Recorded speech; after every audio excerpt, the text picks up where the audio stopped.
title, sorry about that. It's going to be myself and my colleague Sam, who are going to be just taking this kind of two-parter that you just introduced, because we obviously at ZSL, we have London Zoo and we have Whipsnade Zoo, and we've sort of been doing a bit of this at both of them.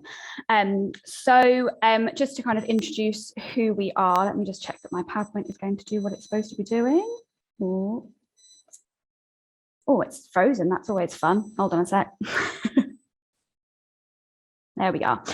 So just to introduce who we are, my name is Holly Bestley and I am a Senior Learning Officer at ZSL London Zoo. I spent the last 3.5 years working with Sam up at Whipsnade Zoo in the learning team there, but have recently, as of September, come down to London to be a maternity cover role for the Careers and Youth Programme. That's what I kind of run, which I'll be explaining more about what that is in a minute. Sam was just going to introduce herself as well while we're on this slide. Yeah, hello everybody. My name is Sam Viner. I'm the Learning Programme Manager, so I am still based at Whipsnade with our schools team and overseeing a few other things which we'll bring up later. Thank you very much, Sam. So just to put what we're going to talk about today into a bit of context, this is quite a useful study that was done back in 2017 that kind of really hits the nail on the head. It was research done into how ethnically diverse different occupations were across the UK. And as you can see, in the 10 least diverse occupations, we have numbers 2 and 3 being environment professionals and animal care service occupations. Two roles that we have as ZSL and lots of you obviously will have in your collections as well.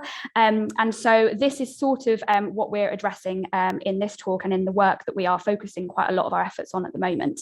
It started back in 2016 with our new strategy, ZSL 200.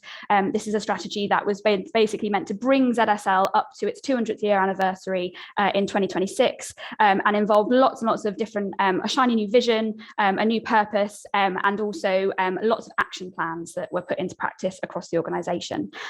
A really key one of these was our diversity and inclusion action plan, and this is our statement of intent of the diversity and inclusion working group. It's that we want a world where wildlife thrives is a world where we all thrive, and at ZSL we're committed to celebrating diversity and difference by building a culture of inclusivity and an organisation that truly reflects the world in which we live. And when we're looking at that diversity, we're looking both at what we see within our organisation and also what we're seeing in terms of the people that we are engaging with.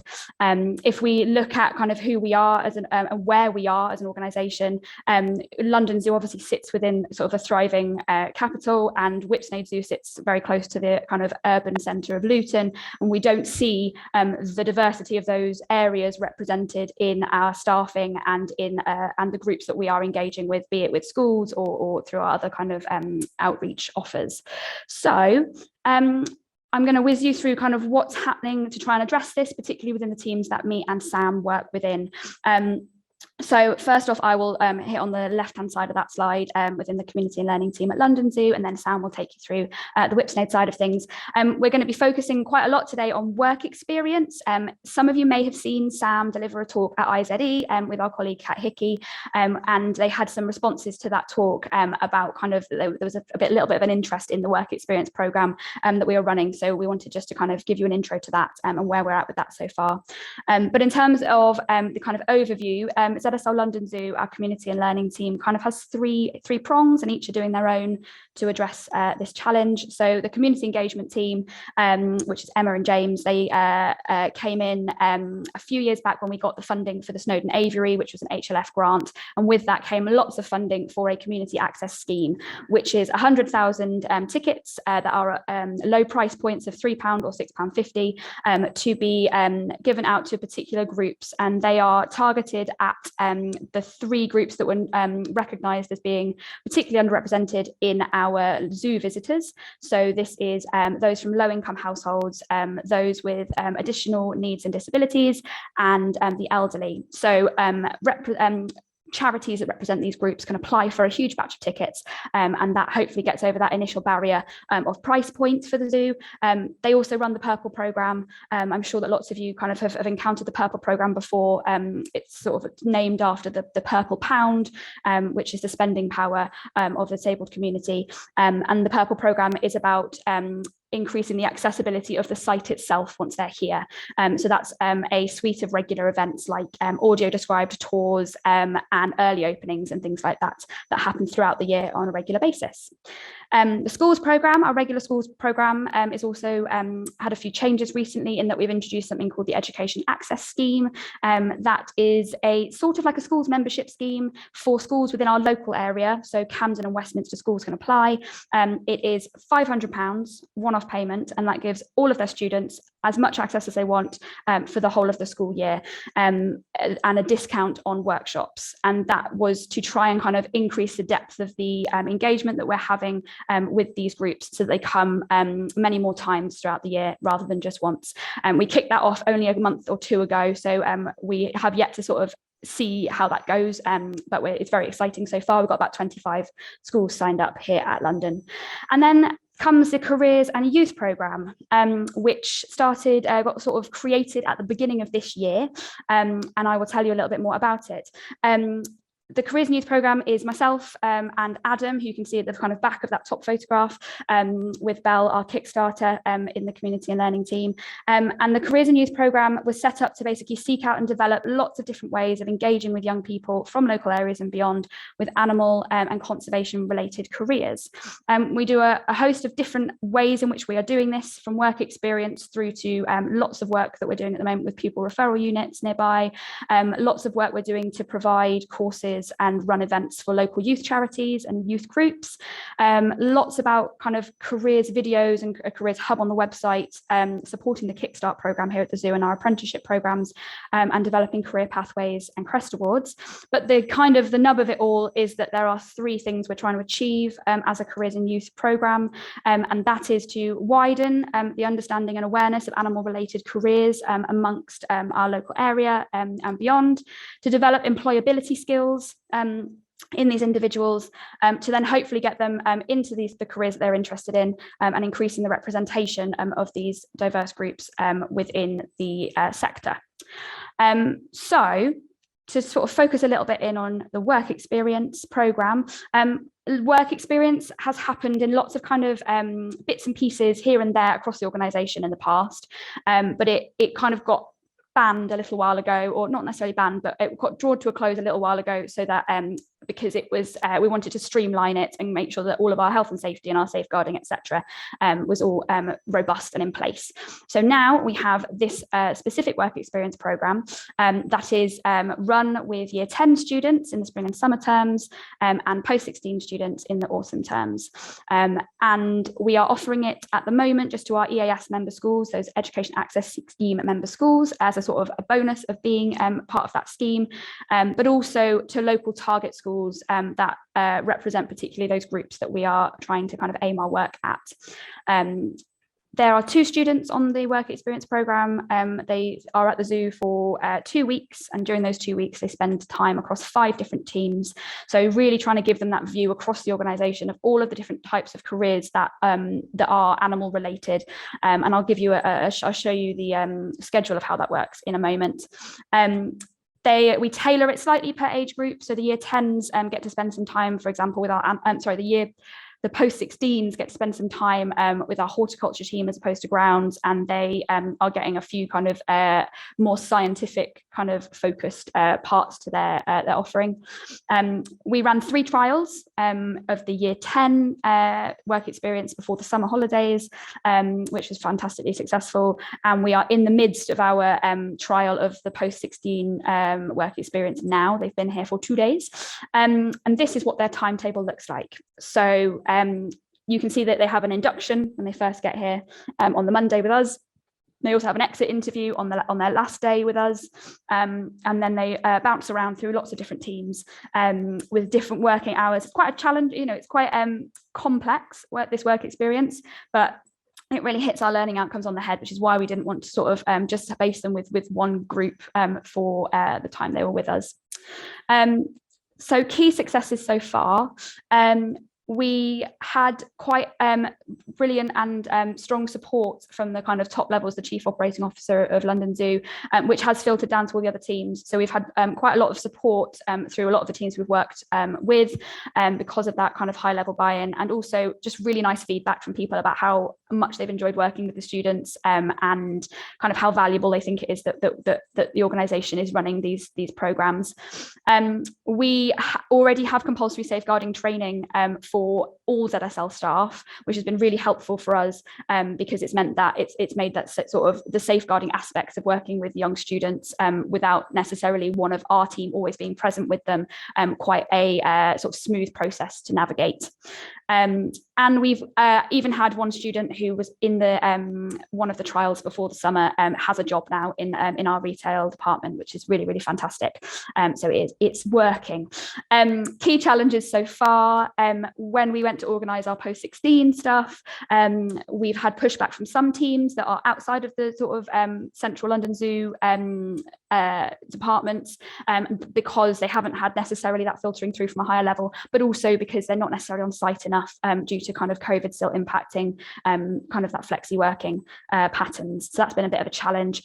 And we also had a couple of teams that sort of dropped out last minute, due to kind of unforeseen circumstances, which meant that we all have learned that we always need to have backups in place, so that we can put them somewhere else if we need to.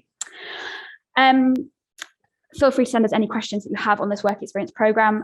For careers and youth at London Zoo, before I hand over to Sam, next up we're looking at expanding to sort of some sort of work experience course for SEN groups. We currently are trialling one with some some students from a young adult college locally, so we'll kind of be reviewing that come the new year. We are looking at expanding and working with Prue groups to offer work experience afternoons for them. We are running our virtual Animal Careers Conference, which will be happening in the Feb half term. I was up at Chester Zoo last weekend. Me and Adam were at their youth symposium and met lots of really inspiring members of their youth board. Met some inspiring members of your youth direction group, Bo, as well, from Hanwell, and we are kind of looking in earnest at how we involve youth governance more in the organisation, and the potential for setting up a youth board here. So that will keep us busy for a little while, and I'll now hand over to Sam, who will talk about Whipsnade. Perfect, thanks Holly. So yeah, as Holly mentioned, I did deliver a talk with Kat Hickey at the IZE conference, but there was interest in specifically talking about work experience. So we just wanted to share what's kind of happening at Whipsnade in terms of work experience, because just like at London, we used to have a programme quite a while ago. That programme was stopped, and there is interest particularly with doing work experience with the colleges, but we did want to look at how we can involve secondaries and alternative provisions. So just quickly, in terms of what's happening with the engagement team at Whipsnade, the structure is slightly different, but as you can see, we are following quite similar threads throughout the engagement we're doing with our audiences. So Whipsnade, in terms of inclusion, we do have a purple programme. This includes things like our sensational festival, which when COVID allows, will be coming back for the weekend, doing relaxed openings one weekend every month, and then also having relaxed openings for our big events. So such as this year, Halloween and Christmas are having relaxed openings and relaxed time slots where the activities are happening. Also providing visual stories for those events and to support our visitors. We are looking at how we increase the availability of BSL around site. We have our schools programme. Our new part of that is our education access scheme. Holly described it beautifully there. Whipsnade scheme is very similar to London's, but for both sites, we want to think and work with our local communities to see how that scheme develops. So the bare bones in terms of the cost and the access to tickets is the same, but some of those little extras are different, and we may start to include other little extras that differ the scheme out across both sites. And our careers pathway, so work experience I'll go on to in a second. We've also got our Zoo Academy places. Now, Zoo Academy is a course we've run for a number of years. I'm sure a lot of you have very similar courses at your zoos as well. It went through a redevelopment earlier in the year to make sure that we were including more variety of zoo-based careers as part of that course. But historically, that course, due to the price point, has not always been accessible to everybody in our local community. So now going forward, every course that we run will have 2 free places, and we're working with schools in our local community to identify those students that would really benefit from that opportunity. And last but not least, we are also a cornerstone employer. So Whipsnade has signed up to be a cornerstone employer, and that is a network of schools and colleges working with working with schools and colleges to make sure that we are improving careers education, making sure that local schools are aware of what are the really key skills for those different sectors of those cornerstone employers, and potentially also working with them to make sure there are direct routes into employment with those employers as well. Thanks, Holly.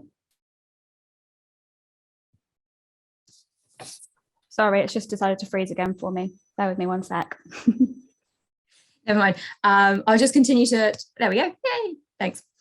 So Whipsnade's work experience is starting with alternative provisions as opposed to mainstream schools, which London have made the start with. Partly one of the reasons is we've worked with alternative provisions for a really long time, and there is the benefit that we are not restricted to the certain weeks within the school curriculum of when they will be doing work experience. So we've been able to make a start a little bit earlier. We have learned from everything that London have shared with us from the trials that they did over the summer with all of their work experience. And we are going to be operating very much on the same timetable and sort of framework that London have brilliantly put together. But we do also need to make allowances for the difference in site that we have, particularly with Whipsnade being a very, very big site. One of the differences we are seeing is in terms of transport, particularly around different areas of the zoo if they are on animal sections. Here, vehicles may be used now because we have students attending in pairs for safeguarding purposes.